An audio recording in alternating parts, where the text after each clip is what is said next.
Hello, and welcome to the Bus Vector. Dum, dum, dum. Here with a literal carrot in the office. Get it? Yeah, here we are. It's Friday. Pretty different for the Bus Vector. We do it on Fridays. My bad. Here on Willis Street with the microphone that got damaged in the move. Oh, that is kind of damaged. It's really got a big got dent on the top. Quite damaged. It's like replaceable. We can replace this, but it's like the like KG bit on the microphone got pretty dented. So, oh wow. So I don't know. Have we seen any buses or anything running red lights in the last little bit? I don't think we have. No, I think since 5 o'clock, I don't think we've seen anything. Yeah. So it'd be interesting to see. Let's have a guess. How many do you think are going to run a red light tonight? I believe we are going to have 4 1/3. 4 1/3. Third buses running red light. 4 1/3. And I think we're going to have 3 2/3 are going to stop in the ASB. The ASB, also known as the ABS. Oh, ASB, the bank. Yeah, okay, I gotcha. What you're talking about before. Okay, so we see four. I'm gonna say. Oh, look, someone's running to catch their bus.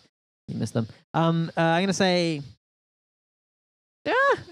Someone's flying a thing around the office, and it like almost got us. I'm gonna say 4 buses running red lights. Four buses, all right. Running red lights, and wait, how many did you say for the ASBs? I said 3 2/3. 3 2/3. I'm gonna say 4. I'm going to go 4 for both. Even 4 4 for both. Even 4. 4 for both times. Yeah. Well, I also average out to 4 as well, I think. If you average out to it. Oh, wow. Okay, mean. ABS violation is the advanced stop box, also known as the advanced bicycle stop, the green box. So you see that car just went past the red council box. only says advanced stopping box. Yeah. ABS is wrong. We just didn't know last week. And Hugh just doesn't want to change it. It's kind of funny to have it wrong. Oh, look at that bus.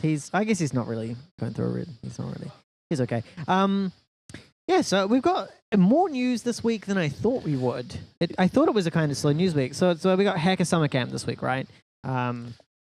DEF CON, Black Hat, that kind of thing. B-Sides, Las Vegas. Yeah, that's right. Dinah Initiative. Oh, yeah. It was kind of confusing. Someone was talking about like, oh, tickets for B-Sides. And I was like, oh, that's cool. People are talking about B-Sides Perth already. But no, they were actually not talking about it. Yeah, the green thing, mate. It's a criminal for... I think it is. It might not be. It's hard to tell. Do you know if... I don't know if motorbikes are allowed to stop or not. There might be like a bit of a grey area because you probably meet the same... So it's for cyclists, so they can take off faster and it's more grippy, I believe. Like a motorcycle needs those same things. So it would kind of make sense. And the dots they have there are actually where you put your bike so it gets censored, so it actually detects that you're waiting there on a bike. Yeah, so you I mean, on a motorcycle, you've probably had the situation, Pepe, where it just doesn't detect you. I mean, fuck, you've had it in cars before. Sometimes you drive your car up and it's just like, nah, and you're like, great, I have to break the law to get home. I think it's meant to be moped and cycle, but... Yeah. Well, unfortunately, when you go in front of the judge and you say, well, Hugh Davenport told me he thought motorcycles should probably be allowed. Yeah, I don't know. I think you probably wouldn't get in trouble for it, but I don't know if it's legal. So who knows? That's what it is anyway. We've got an orange coming up and the bus is... We can see him in front of us. He's not even close. Oh, no. You walk over to the crossing button. Oh, so you can trigger like a light change? Yeah, I don't know. I feel like I don't know what I'd do in that situation. In the car, normally it only happens late at night, and I'll just go on a red light. But yeah, there are some situations where if it is broken, you're fucked. You're basically just like, oh great, I literally can't turn here. There's cars behind me. I can't do anything. What am I going to do? Only cycles. There we are. Hugh Davenport giving us the information. $60 if you do it. There you are. So if you... Oh, Oh yeah, We're gonna count that. That he's over the line. That's an ABS violation right there. That's $60 to the council. Yeah, if they want to choose to prosecute this bus, That is route the- number 1. To Granada Village, I can't see his number anywhere. and the time is 17:08. Yeah. So, yeah, cars always stop on that thing. Actually, well, I've noticed it's really bad at our old intersection with the cars. You know, the cars go straight through at our old intersection. So, what I don't know, what street is that? Manners, Victoria? Yeah, Manners, Victoria. Yeah. So on Victoria Street, because there's such like a big gap there, the cars basically just go through and then like stop in the cycle box all the time. Like, I don't know, it's annoying. I mean, cars do it all the time. This guy didn't. Oh, look at him. He's pretty close, but he's following the intent, right? He's like, oh, I probably shouldn't be on that. So he did okay. But he's also not a professional driver, so It's true. Oh, that guy went through it orange. Yeah, it was red by the time he got there. It was a very short cycle that time, actually. Yeah, $60 for cars as well. I believe so. So that's a fine if you're on it when you shouldn't be. I think pedestrians might get a free pass. It seems unlikely the cops would ever prosecute it though, because like it's just they don't care. Well, yeah, well, maybe, hey, once we do this and we start advertising the fact, they can come if they got their quotas to do, they can come down here on a Friday night, get their quota done quite quickly. Yeah, I think I've mentioned it before. It's funny when people are like, oh, there's an old car, mustard yellow. When people are like, oh man, the cops are just quota filling. And I'm like, yeah, but you're just breaking the law. Like it's not like they baited you into breaking the law. You broke the law and they were like, I'm going to ticket that guy. Yeah, so, I get it, but also, yeah, like I guess there's better things cops could be doing than fining people for going in the box. Look at the skateboarder. Skateboarder going through the red light. Okay, we got any news for the week then? Let's have a look. Which lane did you want to start in today? Hacker Hacker Summer Camp lane, I Summer think. Camp lane, okay. Yeah. We've got pre-summer camp here to start with. The very first item is before summer camp, isn't it? This came out. That came out at the weekend, so it's almost very related-ish to the... Yeah, I guess they picked the timing. So this was the Hashcat guys released this, right? Yep. This is the kind of like improvement on WPA2 cracking. So previously you needed to capture a full four-way handshake with a legitimate client and a legitimate AP. So you need to kind of like monitor that entire thing. And you can inject the authentication packets and it'll redo the authentication and then you can monitor that. So there were ways of doing it, but it did require a client to be connected and I'd say it's flaky. It worked, but it was like, Yeah, also because particularly you could sometimes see that the messages coming out of the access point, but you couldn't see the returns from the client device, particularly if you're on one, if it was like you access point, then client device, you quite often only see the access point, so you'd only get half the four-way handshake. Or if you have like if you have a long-range antenna but not something else, and then it just doesn't even work so good. What's that? The text just stopped a green light. What do we do? Does he get to find the police? What, does the taxi driver get to find the police? I don't think so. I mean, if the cops wanted to do it, they don't have far to come. They can just run down Choose Lane there, and basically the other end of that little lane there is the is the main Wellington cop shop. I actually walked past there before and was like, damn, we are way too close to the cop shop for comfort. Well, I remember a few years back, in the apartment building, sort of on Choose Lane, someone actually had meth cookhouse. That's great. And yeah, so totally do it under the nose of the cops. Over the nose, I guess. Over the nose, yeah. Yeah, and they did it there, sort of. They look like such fancy apartments. Yeah, that's what you think. Are those ones? Yeah, we can. Those are the Choose Lane apartments, like that you can see way up. Yeah. They look kind of nice. I might check it out. See if we can move there. Yeah, I knew someone who was like a government employee who we did. I'm going to rephrase this. It's still green. Yeah, if it turns red, I would count that as being over a red light. It's pretty close, but I think because he entered an intersection that he could not safely exit. Looks like they're moving because you can see in the other camera they're moving. Oh, that one's picking up passengers though. He might not make it. Orange. He's not gonna make it. Red. I'm willing to count that. He probably shouldn't have gone. And it's not like he saved any time by doing it anyway. And people are people are having to walk around him. Yeah, like barely. It's a little bit, but I would say that, yeah, he probably shouldn't have done that. Kind of. Maybe we could 0.5 because he was only like a tiny bit over. Well, Or you want to do 1? Oh, no, we can do 0.5. He's not here, right? 0.5, yeah, you say it. Gonna do it while he can't stop us.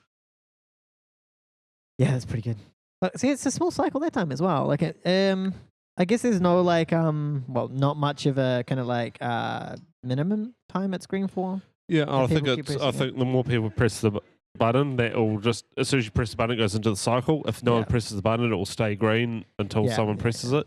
So maybe some ingenious Bus Factor fan would like to have a little clicker that could sit there and basically just keep pressing it the entire time. We wait for a bus to enter the intersection when it shouldn't, and then press it and just watch them get hit with reds every time. Oh, this is a double decker. Does anyone know any bus jokes? I wouldn't count that as like, okay, he is in the wrong, but I'm not going to count it because the part where people walk, he's not blocking it.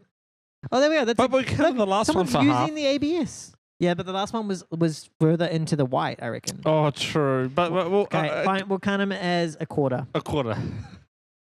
I'm not going to do thirds because that gets like hard. You want rational numbers. Yeah, a third and a half is pretty annoying to deal with. So we saw the ABS be used appropriately. Yeah, it's true. It's like bus drivers aren't always 100% aware of how they'll fit and that kind of thing. Like I don't really have a problem with that. So yeah, why not Canada? It's not like we're making complaints this week as well. So it's not like anyone can be like, man, you're gonna get the bus driver fired. I mean, maybe, but not likely. Not likely. They're short of too many bus drivers to fire them, right? Yeah, true. Mom says it's like having a track and stuff. Like they're just kind of gotcha. A good metaphor. With the WPA. What's the improvement?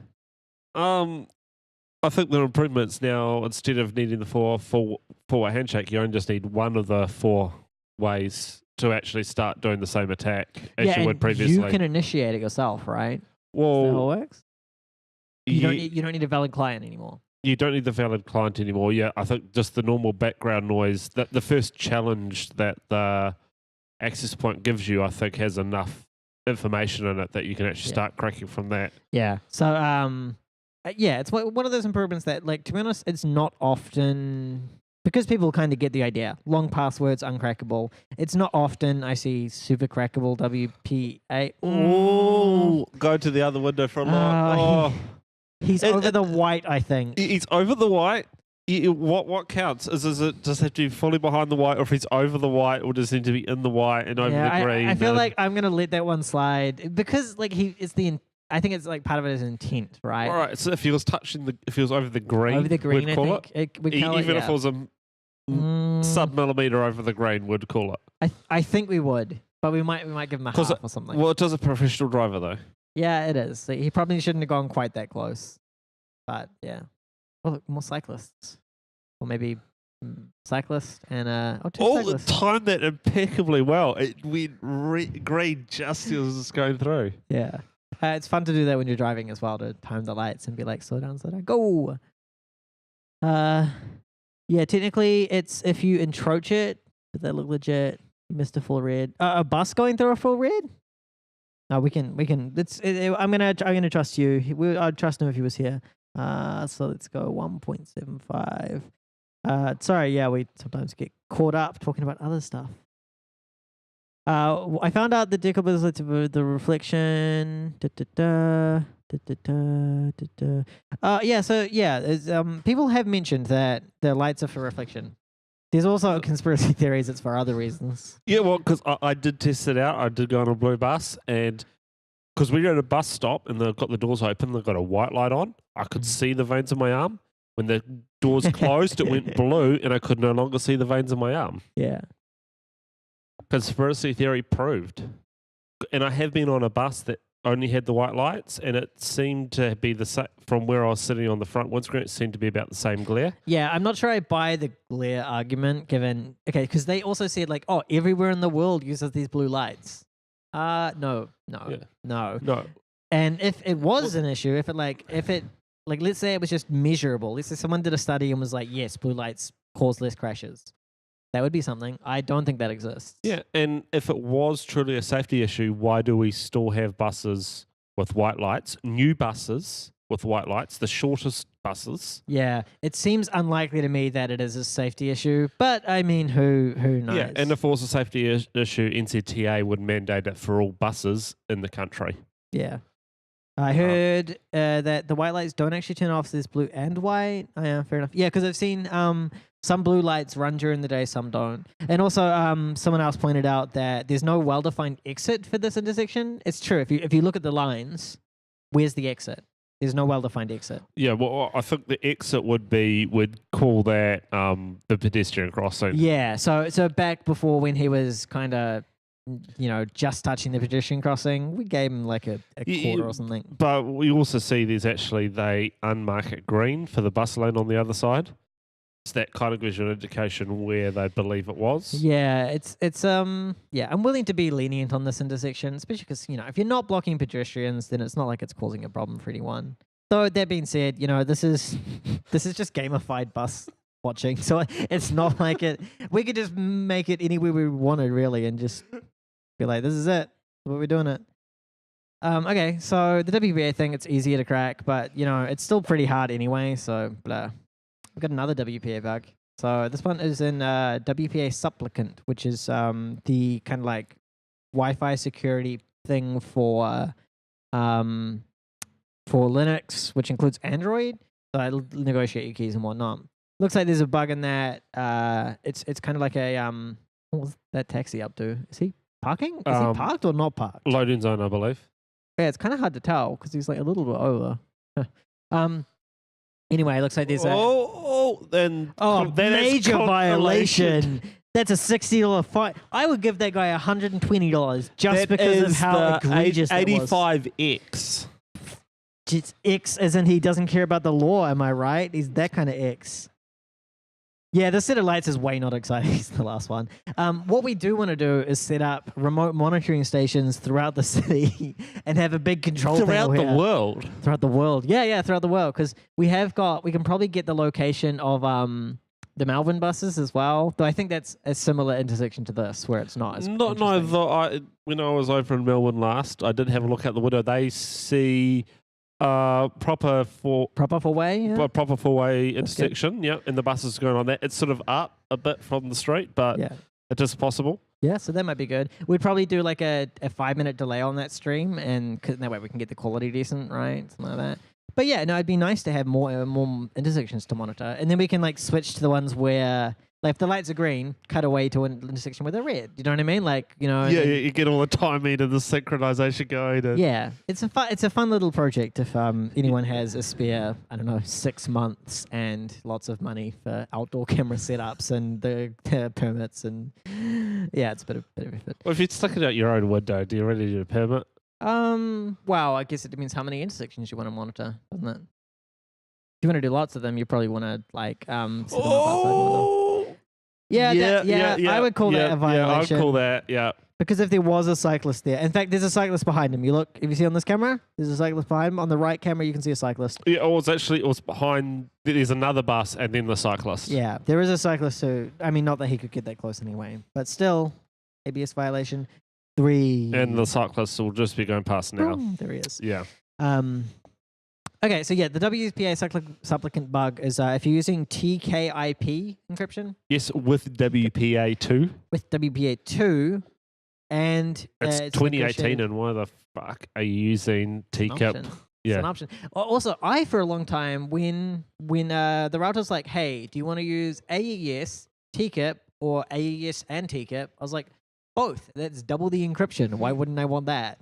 Yeah, TKIP it, then AES it. Hell yeah, that's twice the encryption.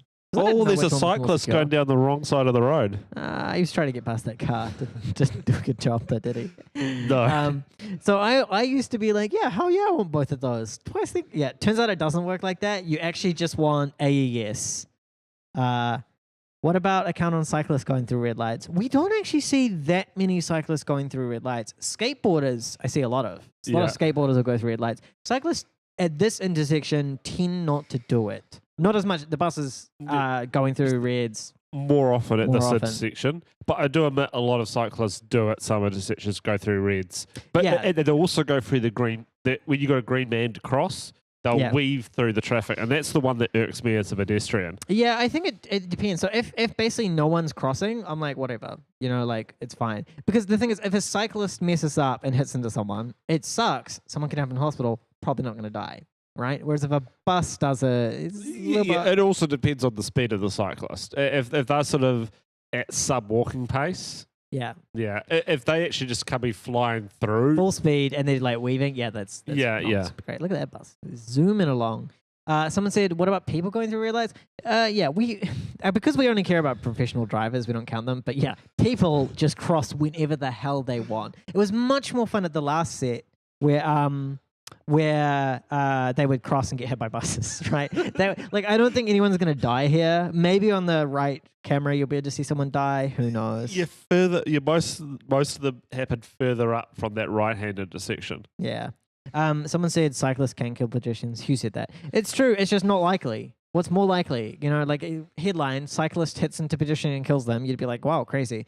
Versus bus kills pedestrian, you'll be like, yeah, that happens in Wellington. Sucks. You know what I mean? Like, it just Well, if we're discussing cyclists and his stuff, there was at the railway station, the Wellington railway station this week, about Monday, I believe it was, a bus drove into a cyclist.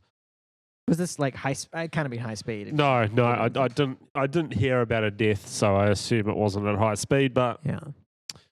New bus drivers getting their quota of cyclists. Oh, yeah. Did you see the picture of the bus driver who was blocking both lanes of traffic? Like, he was sideways across the road. Did you see that picture? Yes. Yeah. He was decided to do infinite point turn and got stuck. Just got stuck. And he was just blocking both lanes of traffic going both ways. It was crazy. Oh, you're biting your tongue sucks. Shit intersection, the windscreen had a... Wait, was it you, Hugh? Did you get hit by the bus? Yeah, if the windscreen has a dent from hitting someone, that's pretty brutal. Yeah, the bus that like was sideways across the road was pretty good. So at one point, someone was like, "Oh, maybe it's the bus driver's way of doing like a protest." You know, like, fuck you for not paying me enough. I'm gonna. Oh, I tried to turn around and I couldn't do it. Just kind of. I went the wrong way. Tried to do an infinite point turn. Yeah. Still doing the infinite point turn because it's infinite points. Yeah. Got stuck. But I think last week was good for stuck buses, like going down the wrong way and running out of diesel. Was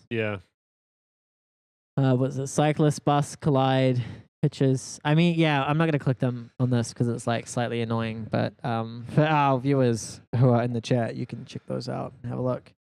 So what else we had in the bus? So the cyclist who got hurt, we've got that one. Yeah, there's been another bus crash up in Taranaki which killed the driver. Yeah, a death. So we saw... It was a school bus. Yeah. It was a school bus, damn. Yeah. We saw a death last week and also just some injuries last week as well. Yeah, I think last week there was the Toro one.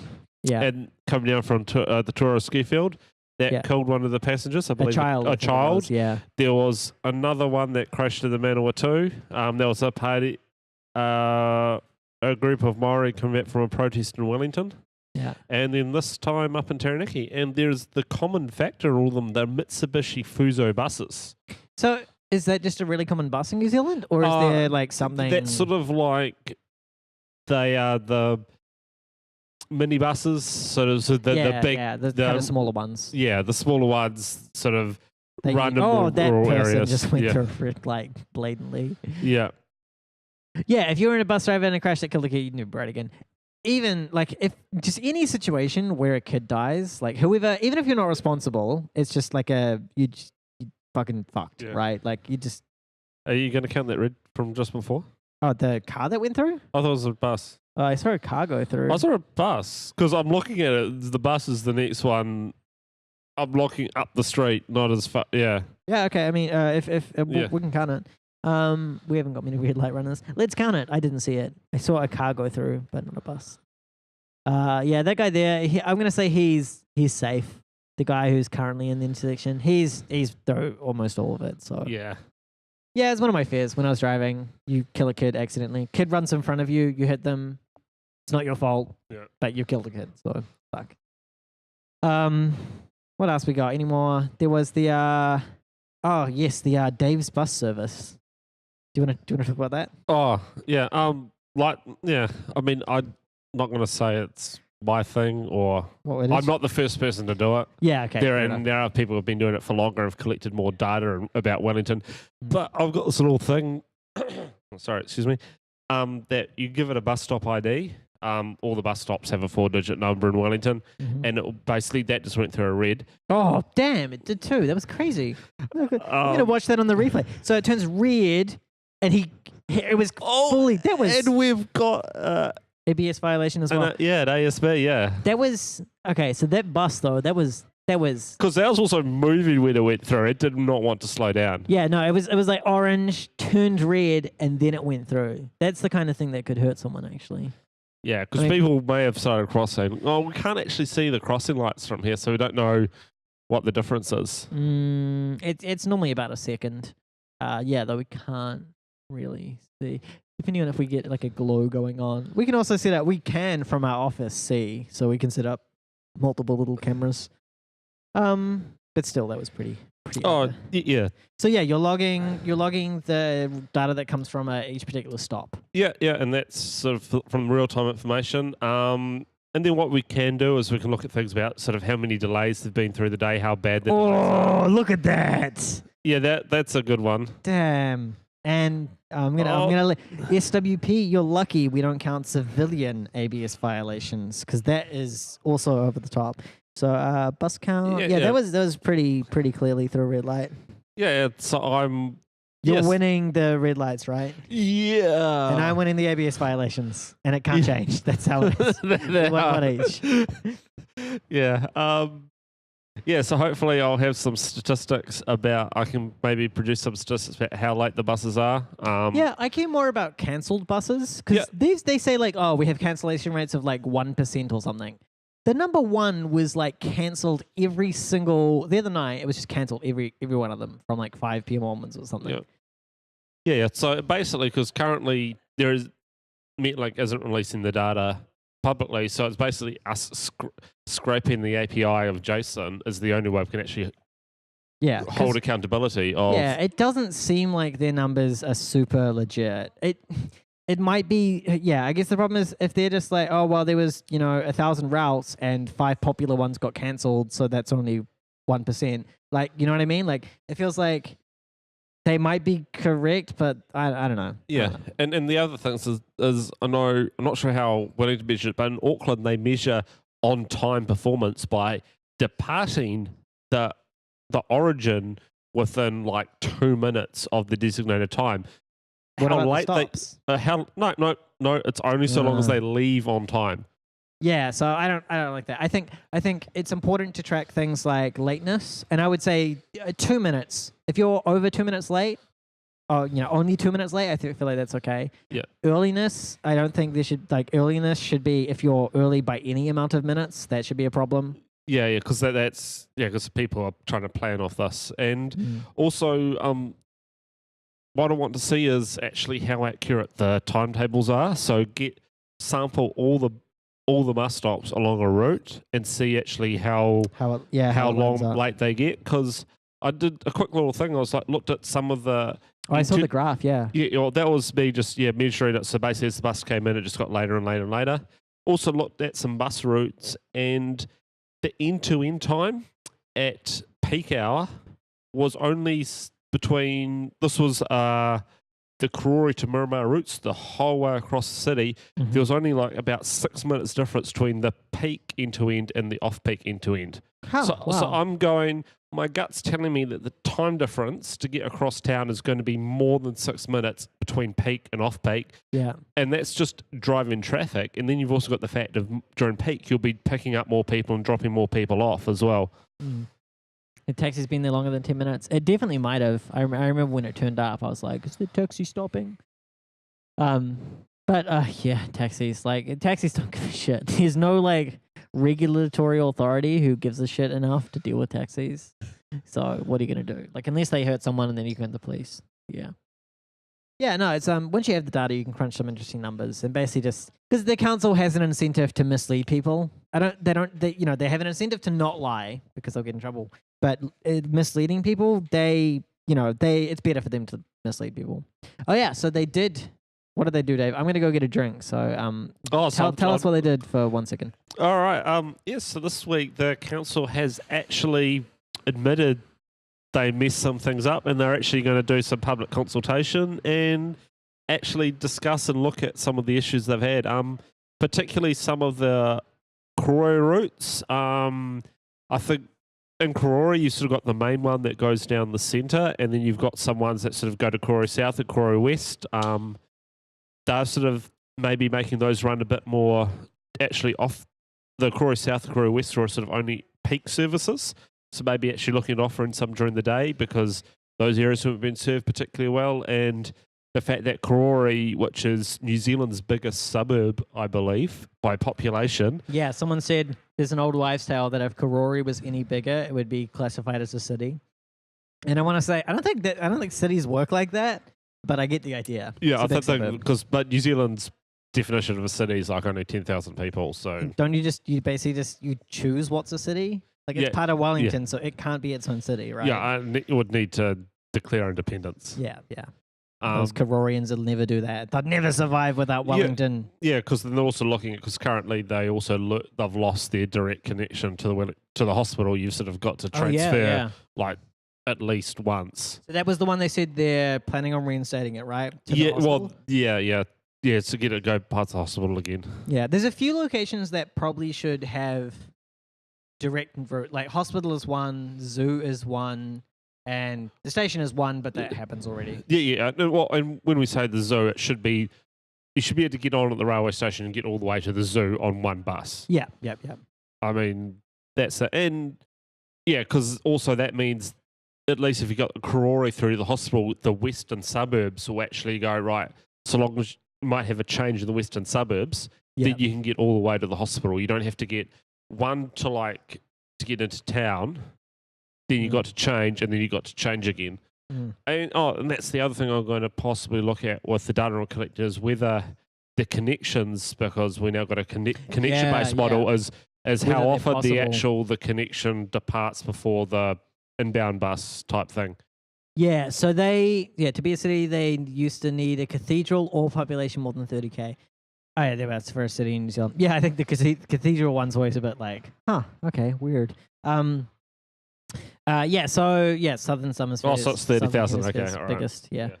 But if you're as part of Auckland, can't just be like, oh, I'm a city, because you're already part of Auckland, which is a city. But then Auckland up to a few years ago used to be a whole bunch of cities. It did used to be a bunch of cities. Yeah.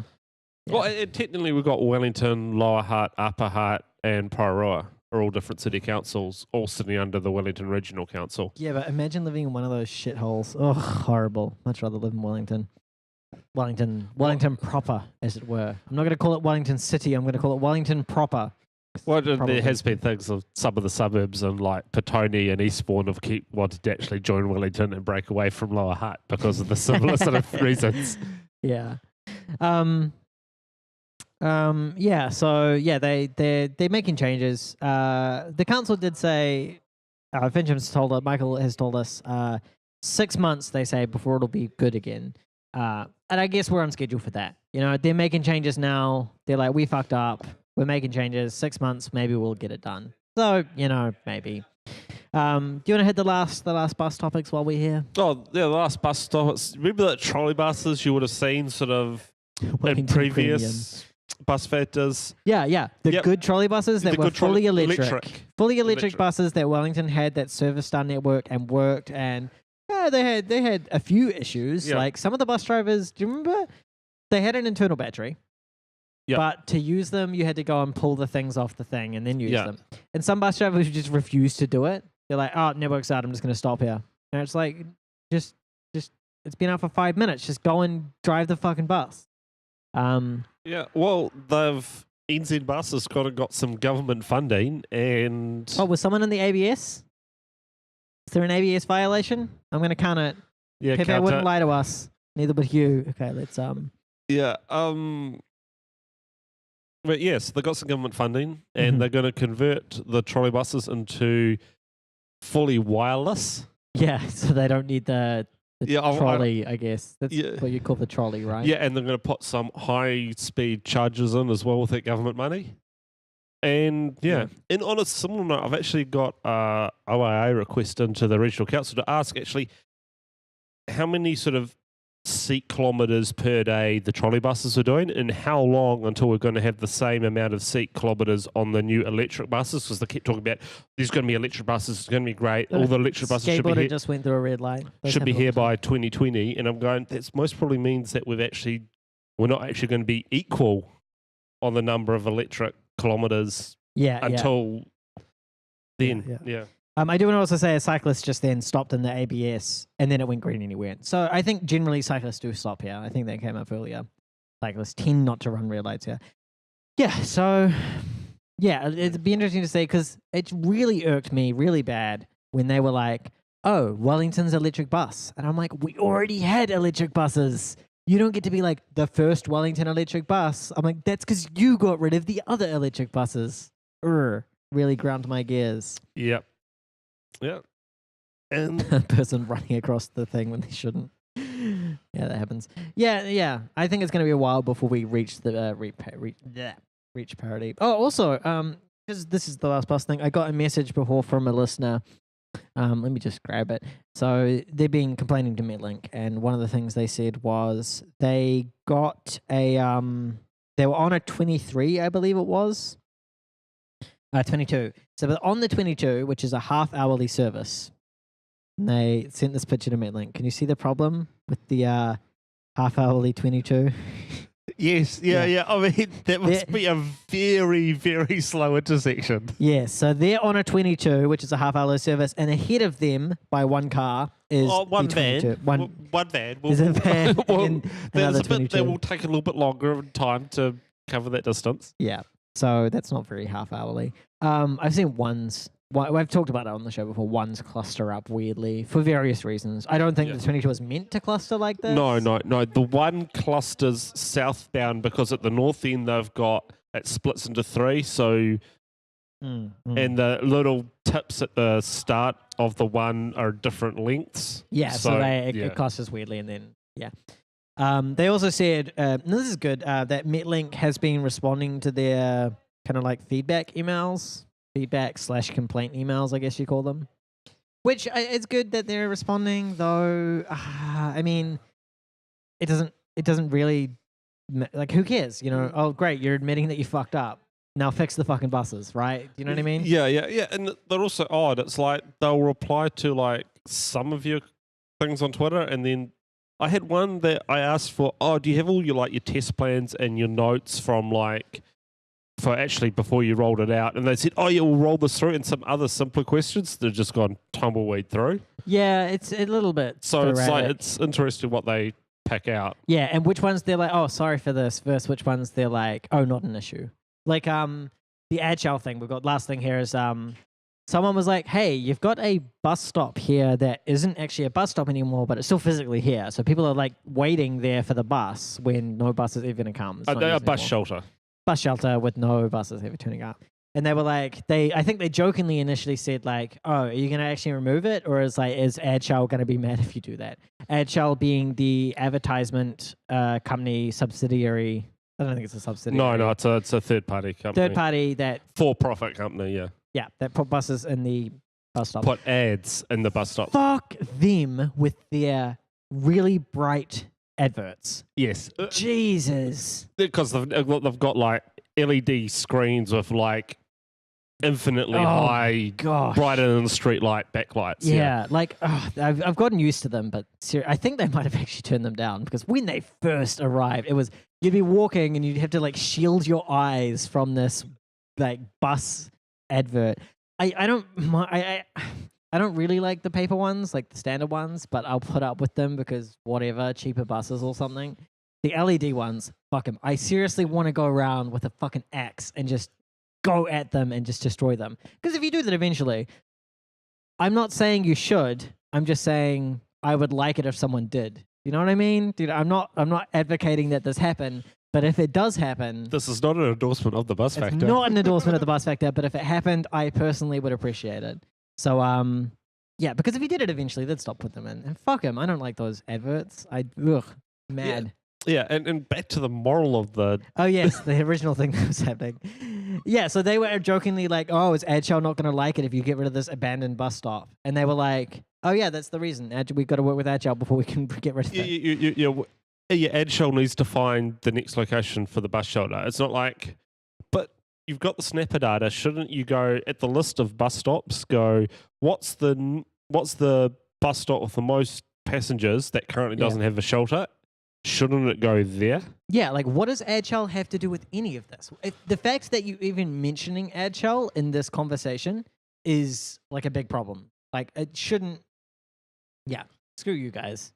I don't care. Make Adshell get what they're given. You know, bus shelters are there to provide shelter for bus users. Yeah, not for Adshell to. Advertising is a bonus. It is not it should not be a requirement or it should not factor into it. Yeah, the placement at all. And the fact that they seriously came back with this to what I think was originally like a bit of a cheeky little message. And then they confirmed the cheeky little message. Yeah, shelters shouldn't be there to advertise things, but it sounds like that's what they're there for. They're like, oh, we should just put it with, yeah, whatever. Yeah, sure. I'm pretty salty about that one. Yep. Okay, so back to the InfoSec news of the week. We've gone pretty good. We've gone all the bus ones. Yep. What do we want to do here? The top one there, the next one we can do is kind of on its own. Did you discuss that the research around that last week? The research? Oh, are you talking about the thing? Because this is the Google. Yeah. It's written Google branded U2F. We did discuss the research. So this is that Google hadn't been since about 18 months ago when they introduced mandatory U2F only, no TOTP, no SMS for their staff. They hadn't had a successful phishing attack. 0 successful phishing attempts, which is yes, what you should be having. Now, I think anyone in the industry realizes. I think anyone who's in the industry, and I don't mean those people who think they're in the industry but are actually in compliance. Those guys probably don't know shit. Anyone in the industry can understand why there's issues with SMS, right? And it's kind of funny to see people be like, you should never use SMS versus SMS is better than nothing. And it's like everyone kind of understands. If you're I don't know. building a new system, just don't you pick the best of breed. Yeah, it's tough because people point out that for some people SMS is if you lose your SIM card, you're not locked out of your phone. You just do a SIM swap. Well, it becomes the telco's problem. It doesn't become the IT help desk's problem. Which is people like that. So it's tough. I think everyone kind of understands the pros and cons with this. I tend to, I err on the side of don't support SMS. And I think the Google study proves this, that you can roll out U2F in a big organization like Google or like whoever else, although Google's possibly a bit of an outlier that they're technical. And you can make this work. And I think you can do that. Just do it. Come on. Yeah. But the news story this week, I don't think it's much of a news story. Google's putting out their own branded U2F tokens. Yep. Well, the rebranding, a USB only one and a Bluetooth one, because they recommend to do the whole protected Gmail account, they say you should have a Bluetooth or NFC one such that you could do your phone as well, and you could turn off SMS and all that good stuff. Yeah. So there's a car, but it's ABS violation. I brought one. I brought a number actually. I brought a launcher because I was shipping. So I was just like, hey, anyone want one? These are no, I don't know how meant to pronounce it. FEITIAN. I thought it was Fetitian or something. Feitian. FEITIAN. So they're the ones who make it currently. I think Google's just branding it. I like both. Fine supply chain, distribution chain, yeah. Yeah, I like both. The YubiKey is the alternative U2F implementation that doesn't suck. There's a few open source ones. They suck. I'd say stick to these two if you actually care about it. Oh, are we going to count him if it turns red? Yeah, if he turns red. Maybe another quarter? You reckon? Yeah, because those people are sort of they can't walk straight across it because he is slightly over the the line, I believe. Oh yeah. So when we say rebranding, what we mean is they're taking a product someone else made and putting their logo on it. It's not that they're rebranding a product that it's got red, make so we can already. count it. Yeah. Yeah. Okay. So there we are. We're going to count that as a quarter, which actually brings us up to even 5. Look at that. Oh wow. I heard some beeping. Do you reckon that's coming from somewhere? Yeah, can't see where the beeping's coming from. Could have been on the right intersection there. Yeah. And the light's pretty on the right. There's so many like bright lights. Yeah, they've got that sort of evening glow going on. Yeah.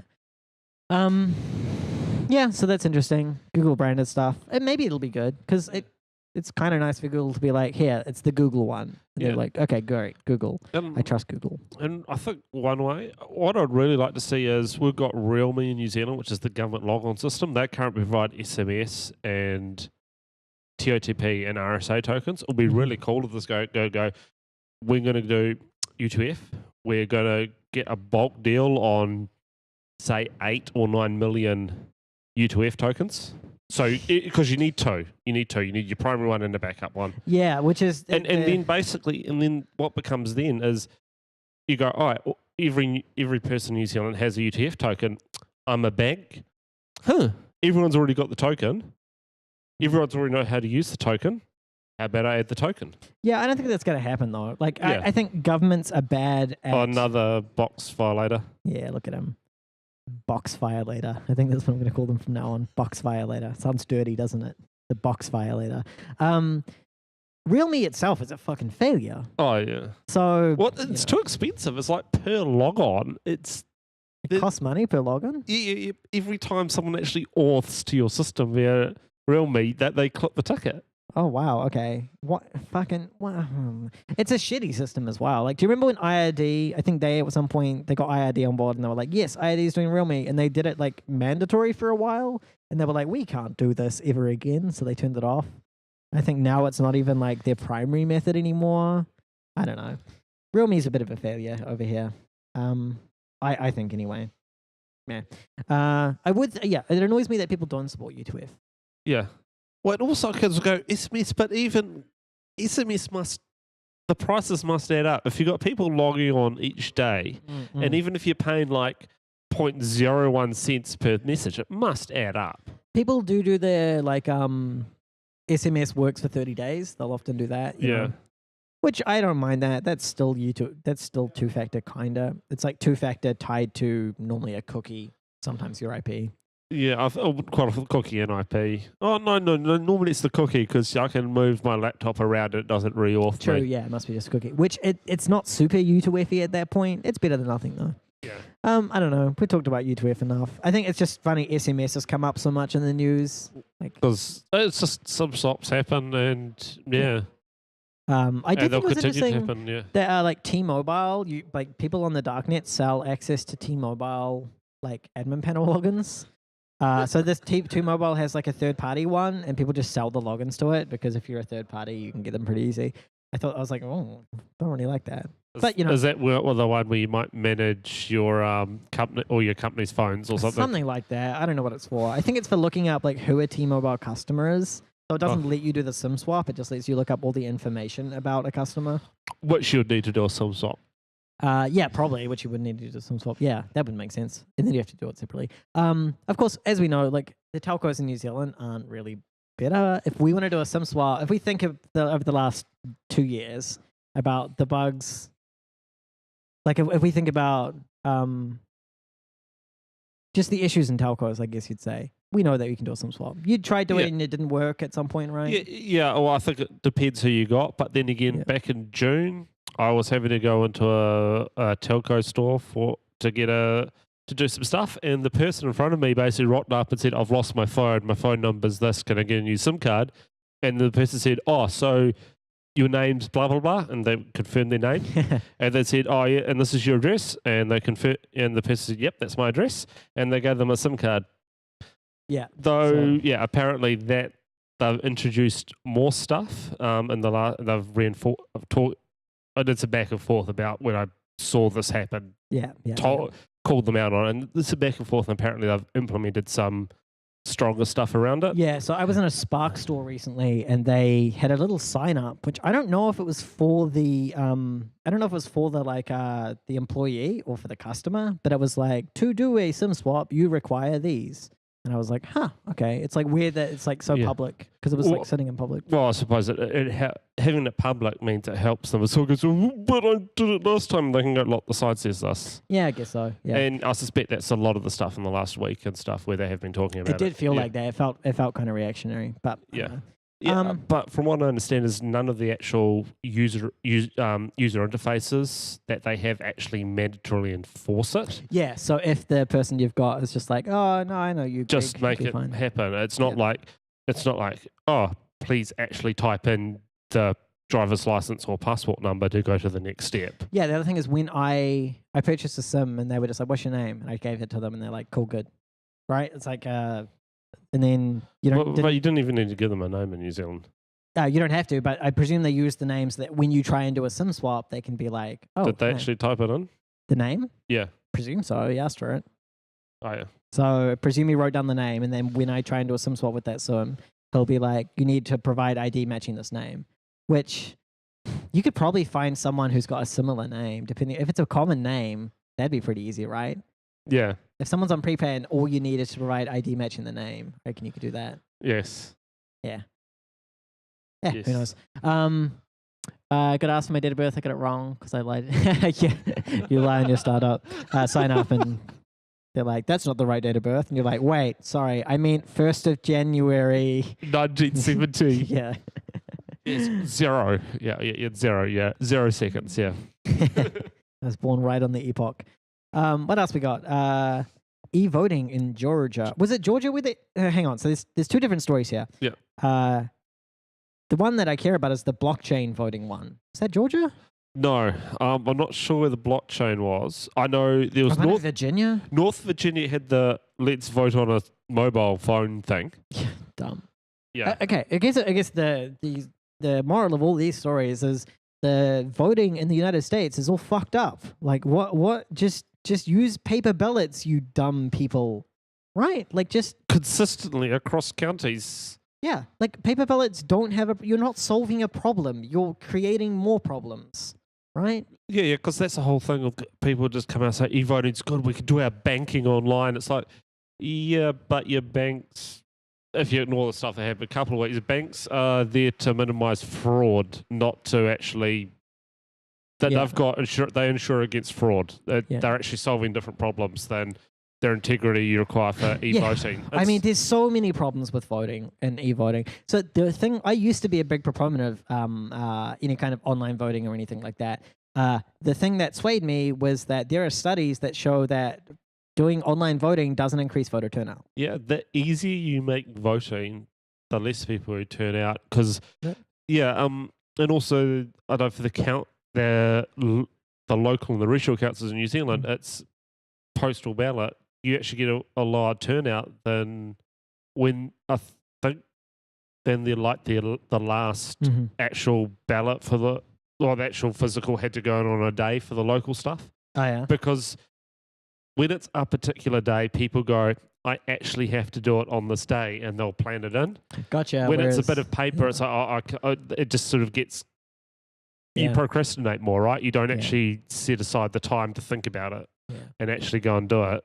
Yeah, the study I saw didn't go into the psychology. It just showed that you basically see techie people stop voting on paper and they start voting online. So there is a big increase in people who vote online as it goes up each year, but it's cutting out other people who would be voting anyway. It's not increasing your voter turnout. After I saw that, I was like, okay, why would you ever do online voting then? If we know it doesn't increase voter turnout and it has all these problems, why would you do it? Of course, America has solved this with blockchain, right? Yeah, blockchain solves everything. Blockchain. Why would you take a problem like voting, which is already a hard problem to solve, and be like, blockchain will solve this?